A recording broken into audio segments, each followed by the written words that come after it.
right, it's time for that very, very, very wonderful question of what are the Akashic Records? So, the Akashic Records are a very vast, broad, deep, wide topic and ever expanding. But I'm just going to share real quick some foundational, basic, digestible bits for where we're going to start. So, the Akashic Records is this energy field that permeates all things. It's also called the Akashic Field. Now, it's based on this word Akasha. It's a Sanskrit word meaning the space, the ether. It is this fundamental unit.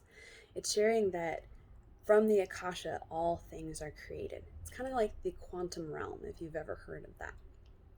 It holds a space of variation, this pure potential and possibility. So within the Akasha, the Akashic Field, is where all things are created and all things are stored. That is why it's called a record.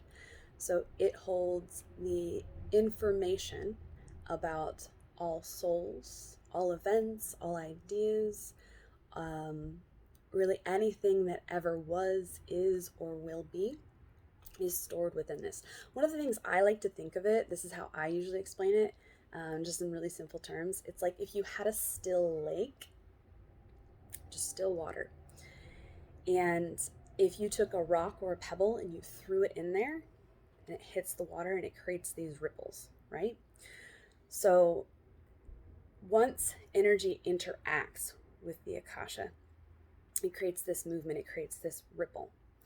And it's these vibrations that, carry out throughout time. It's like once we put an imprint on the field, that is the record. It's these vibrations.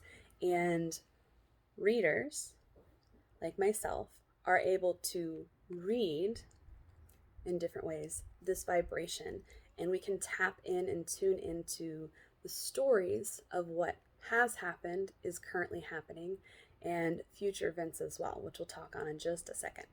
So for our purposes, when we tune into and have a session, we connect into your specific soul record, your specific soul frequency. And again, it is its own vibration. Sometimes I talk about it like it's a thread.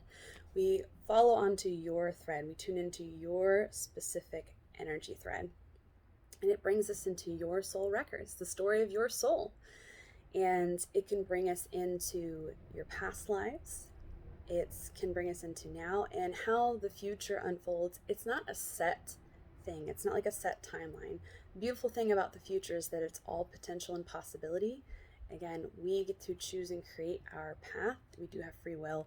And usually how it's brought forth when we tap into the future is that it's aligned with multiple paths of what you're most likely to run into at this time.